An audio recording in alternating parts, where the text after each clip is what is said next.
Welcome to Conversations with Cupid. Thank you for joining me tonight, and thanks for supporting these weekly conversations. Tonight is special, y'all. And I know I say that all the time, but trust me on this. Tonight we have exclusive access to someone who is responsible for breaking the internet for one full day. That's the truth. This is special, and I couldn't be more excited about it. Maybe, just maybe, it's your first joining. Welcome to the family. And yes, we consider you family. My team and I are excited that you found your way here tonight. And by the way, we love getting all those words of encouragement in my inbox, so keep those coming. Be sure to check out some of my past conversations by heading over to my YouTube channel. Yes, I have a YouTube channel. Just look up Conversations with Cupid. And once you get there, please subscribe and hit the like button. Oh, by the way, we are currently live on YouTube right now. You can catch us on Facebook or YouTube right now, YouTube Live. And after you find us on YouTube, browse all the past conversations. You will not be disappointed. There's some great stuff there. But right now, I need you to do me a favor and share tonight's conversation. Tonight's conversation really could be life-changing for many people. So please don't keep this conversation to yourself. Share it with your community.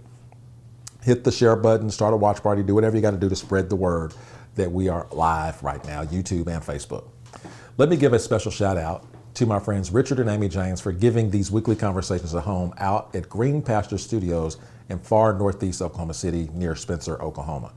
Green Pasture Studios is a real community gem. It's a full-fledged movie production studio where they produce movies, commercials, and they even have a film training academy.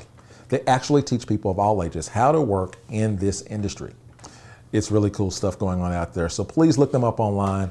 But tonight, because my guest is a longtime friend, this conversation is special. So we decided to try to duplicate some of our many conversations we've had over the years, which happens to be right here in his home in northeast Oklahoma City, on the east side, y'all. Yes, we are on the couch of my homie, Taylor Doe. Now, let me share with you just three simple goals I have for having these weekly conversations. They're very simple. It's only three. One, I want to add value to people in my community. Two, I want to inspire you to believe in what people can become. And three, just love people, period. All this means that I want you to be inspired. I want you to get useful information and resources. And I want to celebrate individuals, groups, and organizations who are making a positive impact in our community. Every conversation will be about information, inspiration, and hope.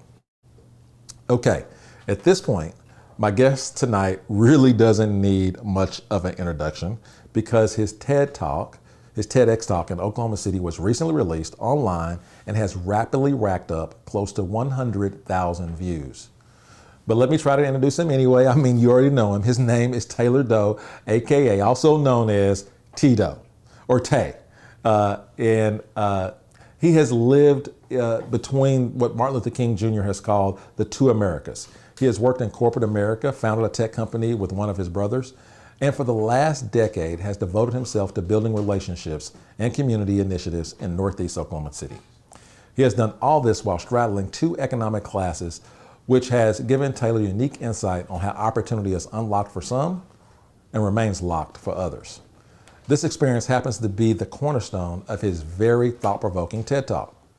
But I want him to introduce himself just a little bit. So I'm not going to do the traditional bio. I'm just going to give him a few prompts and allow him to share whatever he likes. So, ladies and gentlemen, welcome my friend T-Doe to Conversations with Cupid. What's up? That felt good introducing you, man. That was fun. So, we're in the living room, but we don't usually have all these lights. We got the crew who makes it happen. Yes.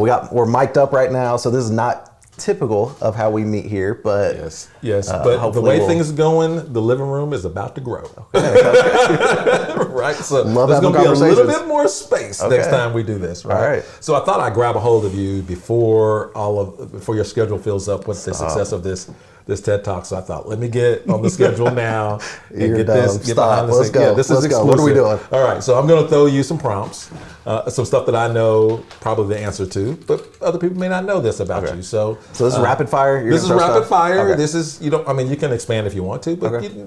a couple of seconds on it. Give us a little background. Okay. All right. You ready for this? Sure. Okay.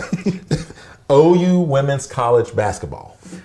Okay, we're starting there. You're going there. I played on the OU women's basketball team as a scout player. So they actually, when I was in college, they actually practiced against guys as a scout team. So we would watch film for the upcoming game, and we'd replicate, if they're playing Texas, O State, we'd kind of replicate how they play and play against the girls. But most of the time we were just getting beat up on. So that's you were like the Harlem Globetrotter traveling team. Yeah, like exactly. You just go get beat just every day. Embarrassed every day. That's good. Yeah, That's amazing good. athletes.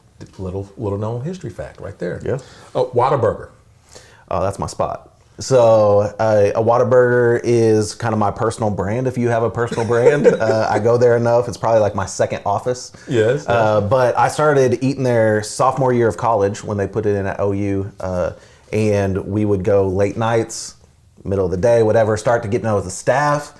We met this lady and kind of took care of her and her family. But I started getting the employee discount. They would bring out shakes. When I hit rock bottom, they were bringing out free shakes, free cookies when they come in. So anyway, I love Whataburger. I love their brand. Love what they're doing. It is like your second. So we meet here at your house. Yep. We meet at Whataburger, and then we might chill at my house. Right. Yeah. Those are the three spots. Those are the three spots. That's right. That's all you need. Well, then there's in the front seat of your truck too. Yeah. Of your car. Right. All right. Parents. Let's talk about your parents. They are my everything. I wouldn't be who I am today without them. They have unlocked so many different opportunities for me. They've created an environment at their house, the house that I grew up in, that was safe, that was encouraging, that was fun. My dad's hilarious. My mom is just a person who has high compassion and created just kind of a safe, warm, loving environment. Would also be the home where friends would come over. So they were the parents who loved having our guys over, and mom would make brownies and all that stuff. So they are definitely people. I'm not who I am today without them. Right. Would they happen to be watching? Mom today? is 100% watching right Mom now. is 100% watching. Yes. So Mom, I love y'all. Where's my camera? Right here. Okay, Mom. I've never met you. So it really probably, if I'm really going to be as close to him as I thought I was, I probably should have met you by now. Now I don't know if that's his fault, your fault, or my fault, but can we fix this? Yeah, Mom? she's said it 100 times, so this is even new. But my parents have met a ton of they know all my kids, all my families, all that. So I don't know why it hasn't happened. It's just kind of been, you were not there at some event, they were here, all that. You weren't even at the TEDx talk. So I was not my there. whole family was there. Oh, yeah. So that one was on you, the last one. That's right. Anyway. That's right. Okay. That's on me. All right. The hot seat. The hot seat. The hot seat, I, after college, got to work in elementary schools on the east side of Oklahoma City, and we did school-wide assemblies. And so we had a positive word of the month that we do, and we had a brand for that assembly. It's called the hot seat. So we had the hot seat rap, where kids would get up and they would represent their grade. We had the hot seat crew, which was our sixth grade leadership development that we'd have. We put mics in their hand and they would help us facilitate these assemblies. We had the hot seat mailbox, where students could kind of write into postcards to us. Anything that we were doing, it kind of just got labeled the hot seat. Right. And that was the brand of the assemblies. And so people would rep the hot seat. I'd be out shopping or being on the east side, and kids would run up, start rapping the hot seat rap, or bumping into parents. And you had hot seat words of the month or the week or whatever it was. Word of the month, and we'd have big posters that had the hot seat logo on it, and hot seat student of the month, teacher of the month, all of that stuff, hot seat pizza parties. I mean, just anything to be able to connect with kids in And the it schools. worked because I knew about the hot seat before I knew you were behind the hot seat. I mean, it's crazy. So it was a good brand. It was doing good stuff. All right. Chicago style stepping. So I love to dance, but I cannot. I have tried to learn, but if you don't know, I'm going to look straight to the camera. My turn. Waylon and his wife Cree can step. It's a style of dancing, and they are beautiful. They are so smooth with it. All of that. There's different styles of stepping around the country, right? And Chicago has their own style. Well, Cree and Waylon and I have traveled together, and we were in Chicago and on one trip, and went to a few clubs that were for specific. Just for stepping. And so we had a good time. You guys made it look easy. No, we weren't I doing what mainly they were just doing. we're meeting people and. Yeah. But what you're not saying is that you were Physically, you look like the oddball, but you were not the oddball. You were interacting. You probably What, met because more of my people dance than- skills? No, you were I think dancing I'm just fine. smooth. You danced with everybody, like you danced with everybody. But there wasn't very many white boys in those Yeah, that's clubs true. in South Side Chicago. Yeah, true. It didn't matter. You went in and you feel. And at one point, we couldn't find you. I get a little nervous, and you're up in the DJ booth spinning records or whatever. So I'm like, how does he do this? We had a good time. Yeah, It was it's a good good. time. It's right. All right, Ray Simmons. Ray Simmons. That is a person, a man that I've never met, a name that I just found out about in the last 2 or 3 years, but it's a person who unlocked opportunity for my grandfather. And he kind of shows up in the TED Talk. If you haven't seen it, he shows up in the TEDx talk, and it was, like I said, a man who had never really heard his name before, but unlocked a really key moment for my grandfather to be able to have a good job back in the day. Yeah, yeah. So- all right.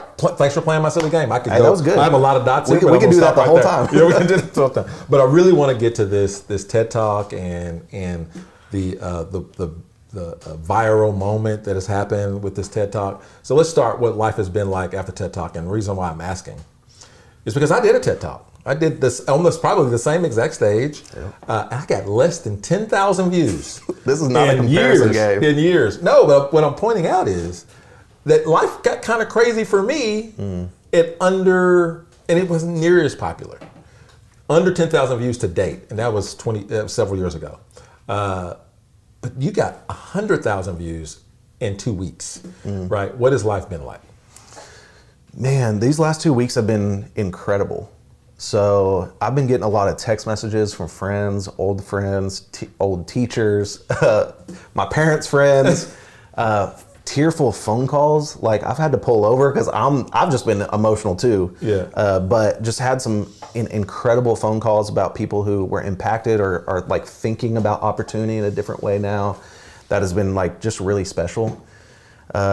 Random phone calls or Zooms with people that I've never met before. Woke up the other day and it'd been translated. Someone did kind of Indonesia. Yeah. So I see that's kind of connecting with an international crowd and kind of getting picked up in different places.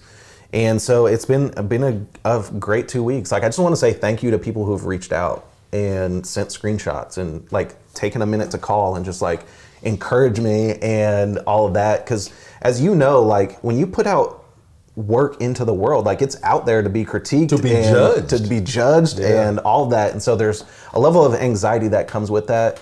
And I felt very supported this last 2 weeks. And you weren't able to be there on TEDx Day, but it felt like home field advantage being there. It just felt like so many friends, family were there. Like it was one of the most amazing experiences I've ever had. And so for that to kind of spill over once the talk got posted, because it's been a while. The talk was in September.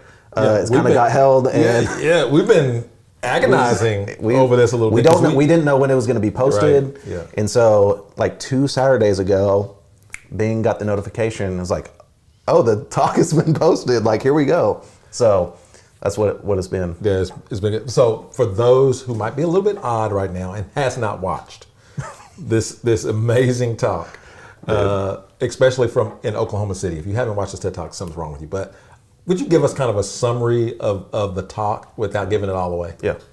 So the talk was about opportunity in America, and how we share our stories of success, what we tell, what we leave out. And so I got to do all of these kind of in-depth interviews with people, asking them about their stories of success. And that's kind of what comes out and plays out in the talk. What's the when you do these interviews, you point out in the talk that you found some commonality. You found some things that were expected, and then some things that were hidden right in plain sight. Talk about what you found. Yeah. So the things that were expected were stories about hard work and grit and some challenges that people faced, and that came up in the stories. And then what I noticed as I was interviewing people was this one phrase that kept like showing up time and time again and multiple times throughout people's stories. And there's this one phrase, and it was and then. Kept showing up time and time again. And what that really was kind of a transition word that people were using.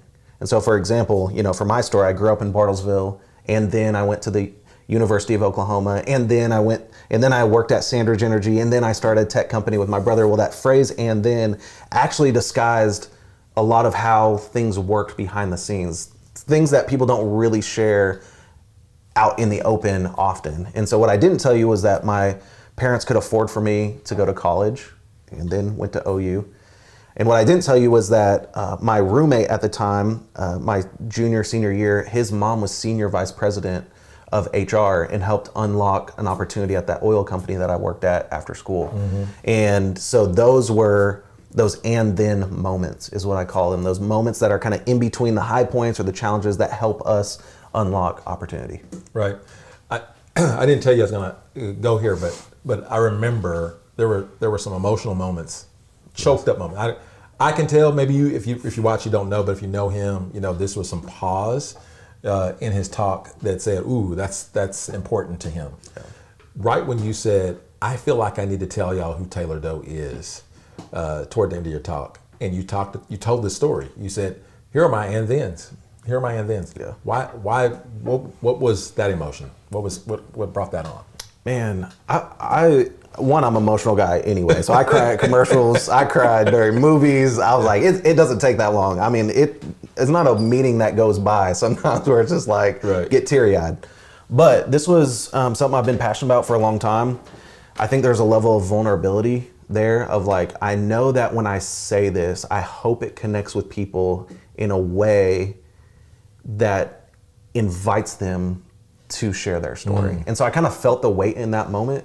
And throughout my talk, I was, like I said, it felt kind of home court advantage a little bit because I would hear some amens in the back. Our friend Lee Rowland, he sat in the back and I could hear that man kind of amen me. So I kind of felt that. And when I would hear that kind of amening, I would get emotional. It's like I get a little knot in my throat. Yeah, you can hear someone say, Right, exactly. Yeah. And so, because I'm trying to navigate a very delicate conversation, trying to honor a community that I love very much, as well as introduce a new topic and challenge another community that I love just as much. And so that was kind of the emotional pull that I was feeling on stage. And you'll hear it in the talk. Yeah. I think it happens 2 or 3 times. You'll kind of hear my voice like kind of crack a little bit. Let's talk about one of those. The first time that happened was, so you and I connected in the community through mentoring. Yeah. You were mentoring young men on the east side, I think at Moon when I met you. And I was mentoring kids on the east side through the police department. Yep. And mentors we speak the same language, right? And totally. So you're doing this phenomenal thing that you highlight, a mentoring event that you highlight in your talk. And you get asked a question by one of your mentees. You get asked a question by one of your mentees. And as you tell this story, I'll let you tell the story, but as you tell the story, you get choked up at the thought of the question that he asked you. Yeah. Tell him the question and why you get so choked up about it. So just to give you a little backstory to that, I won't get into the whole thing, but the moment is we are wearing tuxedos, we're dressed up. Tux. This is the event. So I'm dressed up with these young men. Demarion is the young guy who's not so young anymore. And so when you dress up, and you know this, you feel a certain way. There's like confidence that comes about. And we're dressed up, the guys and I, we're talking about business deals, fake business deals, coming up with fake businesses, all of that, talking about jobs and careers and what we want to do in the future. And Demarion looks at me and asked me this question. He said, "Tito, I want one of the good jobs when I get older. How do I get one of the good jobs?" I'm going to get teary-eyed sitting here. And in that moment, I froze. And luckily, we pulled up to our next stop. And so it kind of broke our conversation. But I didn't have to answer in the moment. And that's really kind of what led me on this journey to say, I want to find out the nuances, because I know my story. I know what the American dream would say to him in that moment.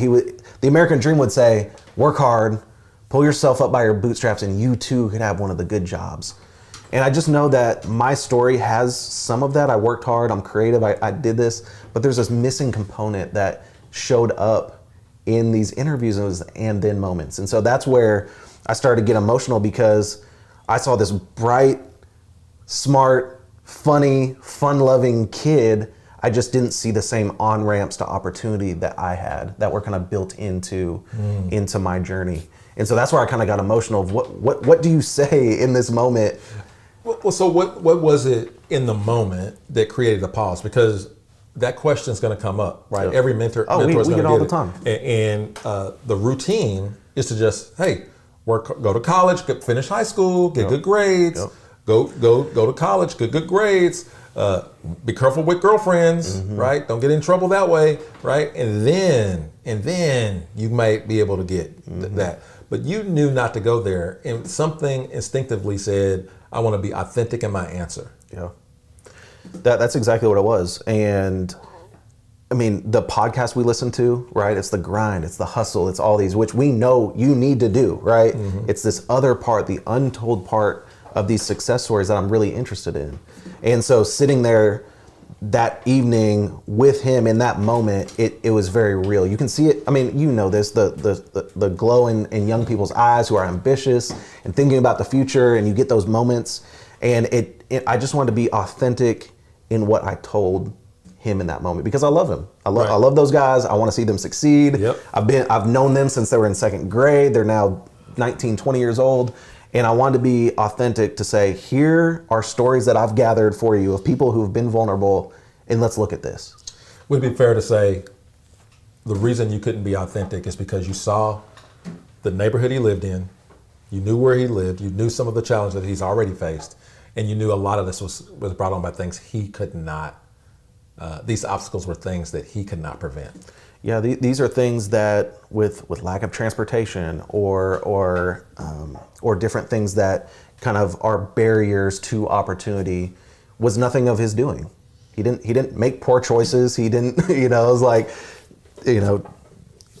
anything like that. It was the circumstances, the environment that he was living in compared to what I grew up in, where things just were normal. These and then moments were just normal, kind of built in. These opportunities were there. If you didn't get one, there was another. And we had these practice reps that we were able to practice in a way. It's just kind of built into the system. I didn't see that for him.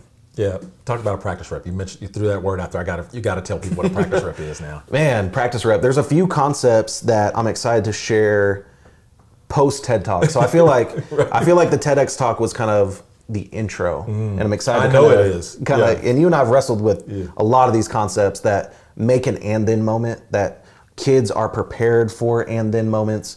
And something that comes up is being prepared for the opportunity when it presents itself, right?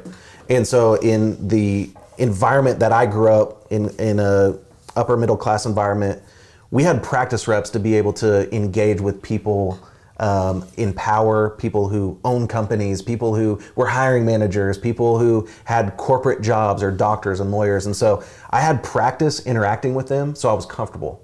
I wasn't nervous.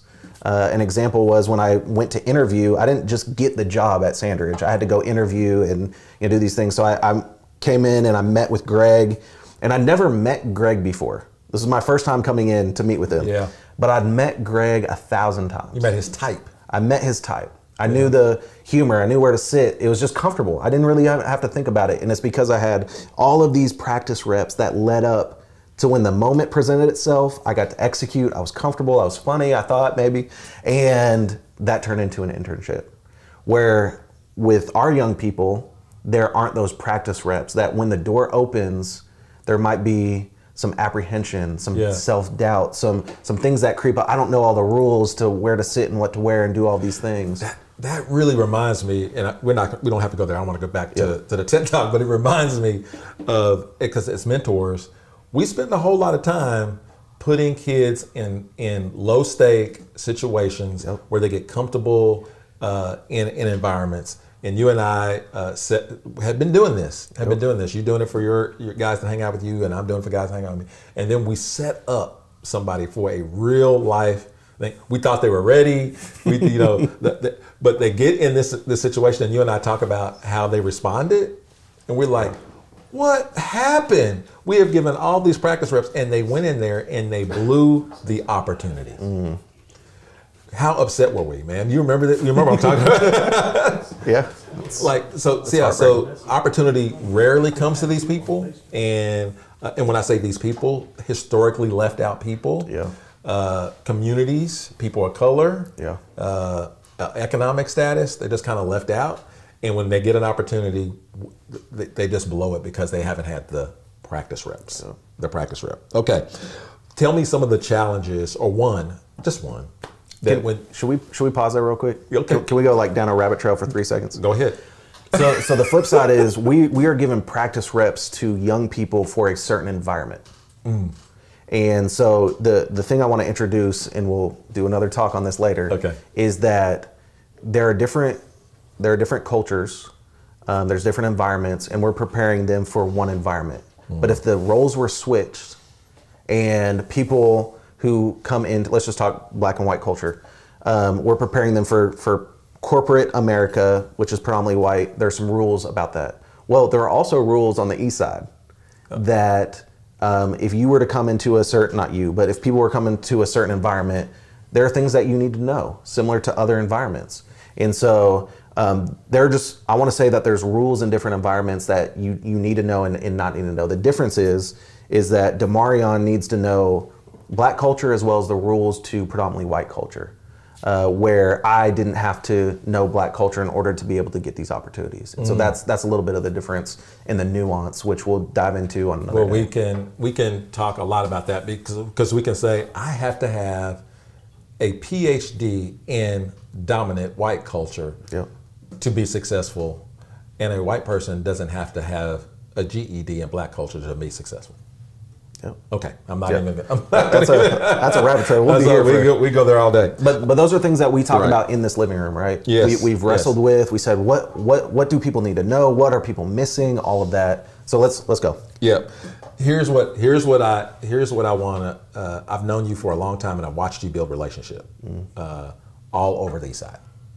I watched you stay in the background for many, many years. You're doing significant stuff. You're helping with the social media, the invites for baby showers.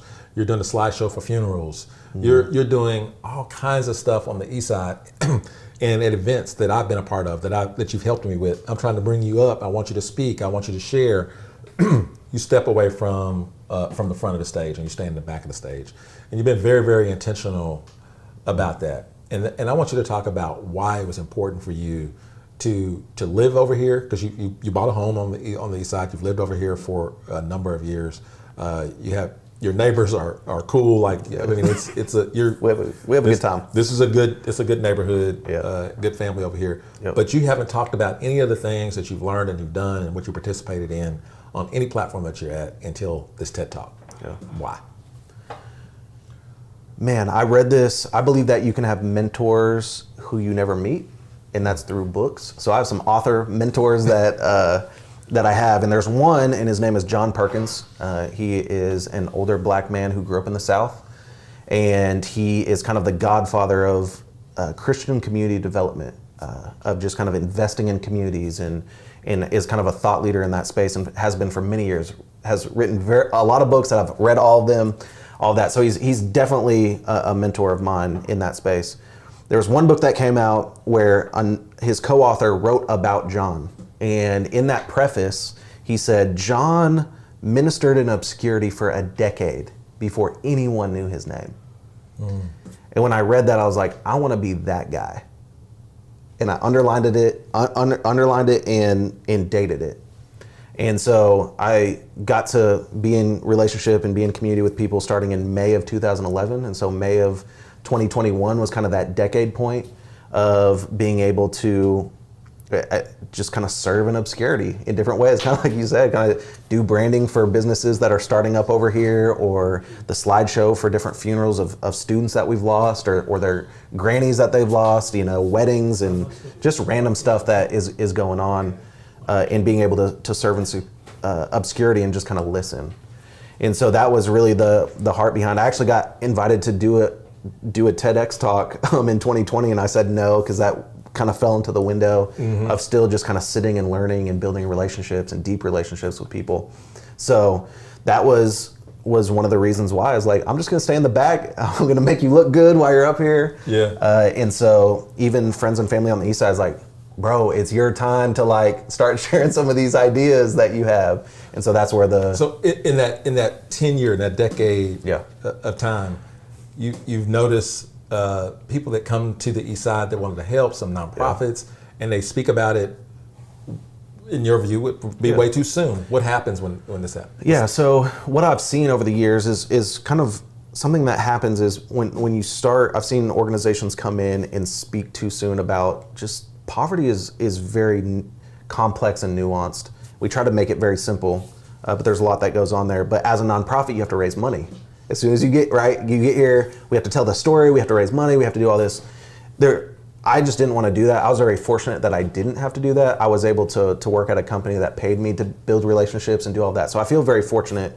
And through that, that's kind of what led me to say, hey, I don't have some of the constraints or anything. Like I can just be here and learn and build relationships. Yeah.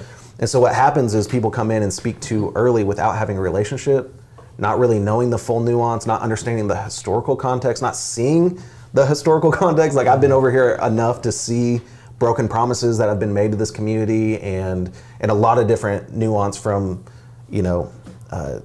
the things that we're facing as a neighborhood to economic to racial to all of that. When you have that longevity, there's context. And 10 years is nothing, right? In the history of like literally nothing. So I still think it's just at the beginning of learning and building relationships. That's cool. Talk about, so you bought a home over here, you've been living over here, you've been doing relationship and life over here. You've had to learn the culture. Tell me some of the things that you learned that is just natural to you now. Yeah. So two things that kind of come to mind would be, I didn't grow up in Black culture. So something that I was. And that's a whole discussion, like what is that? Right. Okay. Right. We won't go there. We won't go there, but there were times I'm very fortunate that I'd get invited to front porches and cookouts and the Domino's table and, like all these things that we're talking about. And through that, there were times I was uncomfortable. I didn't know the rules, right? I was like, I didn't know who to greet first and, all these things that now I know the rules. But it was a part of listening. And I just was very fortunate to connect with people who were extremely gracious to me. I could name off 50 people who brought me under their wing, cared for me, had conversations with me, and things like that. Yep. Now, I got to ask you this, because when people look at you, when I watch you, you do this culture, race, poverty, you move in.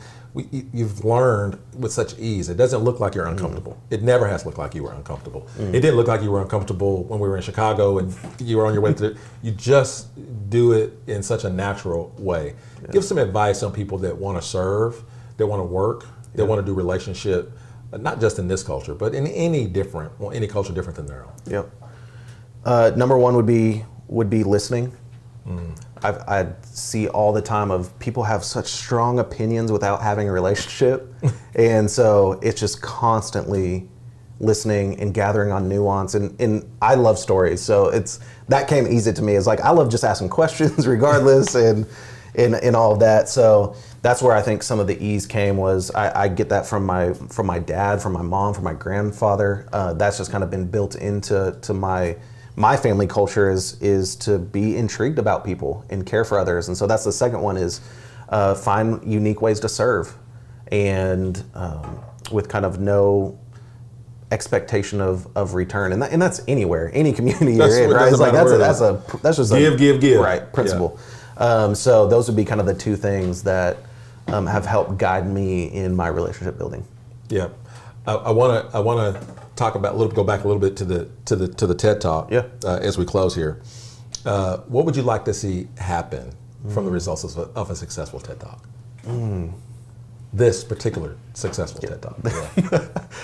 The first one would be people reflecting on their own and then moments. I think there's something very powerful when you stop and reflect on the people who have unlocked opportunity for you. There's a level of humility that comes from that to say, I did work hard, I did face challenges, but if it wasn't for this person or this person or this person, I wouldn't be to where I'm at today. So those are things that come to mind when it comes to kind of gratitude that leads to humility, which is the posture that I think is necessary to see change happen in our communities. The second would be, one is to process your story. The second is to like actually share this. There's a level of vulnerability that comes. Like we don't share these parts of our stories, right? The assistance we got from our parents, financially, or, the job that was unlocked. We don't share those details. And so my hope is that because I've shared my and then moments, that I invite people to share theirs. So hopefully when people are on podcasts or they're sharing around a business table of how they got opportunities, they start saying the names of other people.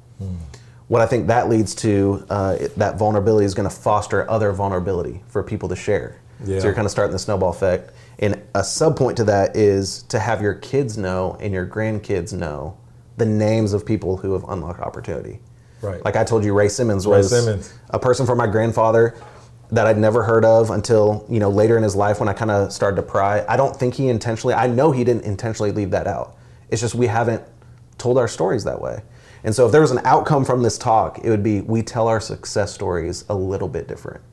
And through that, I think we will start seeing change. And the last one would be from the talk is to unlock opportunities for people who have historically been left out. So I kind of touch on that in the talk of what it means to be locked out of an opportunity. And so watch that, kind of process it, evaluate your surrounding to see, hey, am I working in a locked opportunity place? What can we do to invite people in? Who's not around this table for input and insight? And so hopefully that will lead to some action of looking inward to invite more people in and also go to different places for that to take place. Right. You have these, you mentioned Ray Simmons and unlock people that historically been locked out. Yeah. I really love that part of the story that you weasel into the talk to let people say, hey, look, Ray Simmons was my grandfather's next door neighbor. Oh, he had access because they were in the same neighborhood. But also during that time, there were certain people that could not buy homes in this neighborhood. Yeah. So it was an unlocked opportunity. That good job was an unlocked opportunity because those people didn't have access to Ray Simmons. Yeah. Right? And that's pretty cool. It's pretty cool to highlight the fact that historically there are people that have been locked out of opportunity, not because they weren't good enough and not because they couldn't do it. It's because they just didn't have the opportunity to do it. So, which brings me to the keys. Well, yeah, and to kind of blow that up a little bit or expound on that would be that same kind of concept kept showing up in my interviews. Yeah. Right. So that's what I kind of talk about is it kind of showed up time and time again of like, there's this one woman that I interviewed and she got this good internship because of her boyfriend's dad who worked the company. Well, they went out to this intern lunch. And she found out that every single person at the internship who got an internship knew somebody to get that job. Right. And so I kind of equate that and tie that together to say the locked opportunities that were happening under kind of the law that's like written into the books is still happening in these kind of more covert ways. Mm-hmm. And I just want to bring this to light. And so that kind of brings in the keys, which... Yeah, talk about it. Which is my dad built this door. And I'm an experiential learning guy. I love experiences. I love creating experiences. And so we had this door. I just didn't want to do a TEDx talk, which is cool, but I wanted to add a little bit. And so we had this door in the lobby with all these keys and then before my talk. So people were walking and I was like, what? Like, what is this? This random door. Yeah. Exactly. So after my talk, I get off stage. It was the first break, so I come out and people are coming out, and I had keys made. And one of the key, I think I have one. On one side of the key, it says "and then moments." And I don't know if you've ever rented an apartment before or a house. On the other side, it says "do not duplicate" on the rental key. Well, on this one, it says "duplicate often." Because we want to duplicate unlocking opportunities for more people to play, more people to work at our environments, at our businesses and things like that. So this was just a token, a reminder for everyone who came to the talk to kind of have this on their keychain or at their house or kind of in their cup holder or whatever as a reminder one, to be grateful, and two, to kind of think about the people who've been left out. That's good stuff. I got to tell you, I'm waiting to get my key, but the reality is, you're giving me many keys. I have a key ring of and then moments from you, from sitting on this couch, from riding in the car, to taking the trips, to having some really difficult conversations. I think I even told you this week on the phone, I was like, I'm going to say something that sounds completely idiotic, but please listen to it and help me understand it from the perspective, from the world that you came from, that you grew up in. And then I met Tito, and my understanding for who I am and what I'm supposed to do and how to serve became a lot clearer. Became a lot clearer. Same. That's real talk. Real talk. I'm not crying. I'm not going to do it. So tell us that there's a lot more work that you have to do. There's a lot of people that want to connect with you. Take them to the place. You can't just start texting Tito. You gotta have to go through. Sure you can. You're right. Yeah, right. You can't do this. 100,000 people cannot just text you. So tell them how we connect with you, man. All right. We have a website set up, andthenmoments.com. Also, I think we're going to show some of social media handles here to connect on Instagram and LinkedIn, Twitter, Facebook, all of that stuff. But I love hearing people's and then moments. I've got some amazing calls. What's the best one so far? Man, how much time do we have? Do it 30-second version? Go ahead. So this guy calls me. It's one of my friend's dads who I've only met once or twice, but he watched the talk. And Cameron was like, hey man, my dad, can I send you your number? And I'm like, yeah. So Tim calls me. He's fine with me sharing their story. He is an international trainer for this big energy company. They have sites all over the world. And so he was saying, I was traveling, I was doing some training in Australia. They live down in Texas. I was in Australia, and I was doing some training, and I was going to the airport, and I was in the back seat, and I love talking with cab drivers and all that. So I spin up a conversation with this guy, and I could tell he wasn't from Australia. So he kind of starting to tell me this story about how his son is an engineer, and they moved here, and he's driving cabs to try to pay for tuition and all this stuff. And so Tim says, hey, I work at this, we hire engineers, I work at this energy company. I don't know if anything will happen. Here's my business card, have your son email me. And so they get out of the car, and by the time they get to the trunk, this man is weeping and hugs Tim. And Tim's like, hey man, I can't promise anything. I'll just let you know, just have him reach out to me. So he gets some bags out, goes in. A few weeks later, gets an email from this kid. So they go back and forth, they jump on a call, he's really impressed by him, and so he calls the Australia office and says, hey, you guys doing an internship this summer? He says, yeah. I was like, I want to put my name on a kid. And so he puts his name on the kid. Finds out that kid got an internship. Later in that summer, the kid emails him back and says, hey Tim, thank you so much, here's what I learned, all this stuff. They connect one more time. And so he calls Australia office again and says, hey, are you guys hiring full time from the interns? He's like, yeah, we're probably hiring 2 or 3. Says, I want to put my name on this kid. Yeah. Kid gets a job. Fast forward a year later, a little bit more, Tim is in Dubai doing a training. They have a big training station there. 3-story building. They have kind of a menu or kind of a place of who's speaking on what floor. And so Tim's on the 3rd floor, his name's there. He's up there preparing, just kind of getting ready, knock on the door. Kid walks in. No way. Kid is doing a training. He's coming to be trained for his next position up, and saw Tim's name on the board. He's not even in his class. Right. He's on the 1st floor, comes up crying, gives Tim a hug. He was that and then moment for that engineer. Yeah. And you never know what is going to happen from that, right? What that young man is going to do, the connections he has, and that is hard to measure. Yeah. But it's incredible to kind of think about. And so that was an amazing story to kind of hear him call. That's and we were emotional on the phone too. I mean, we were both just being able to really kind of process what that even looked like and how that opportunity was unlocked. So it was cool. That's good. Finish it up. Yeah, social media. You got andthenmoments.com. Yeah, social media. I think we're throwing it up there. I think that's all I got. Is it Instagram, LinkedIn, Twitter, Facebook? I'm all there. So please reach out, share your stories. If there's opportunities to be able to speak at conferences and different things, to be able to kind of share this concept with your community, I'd love to do that.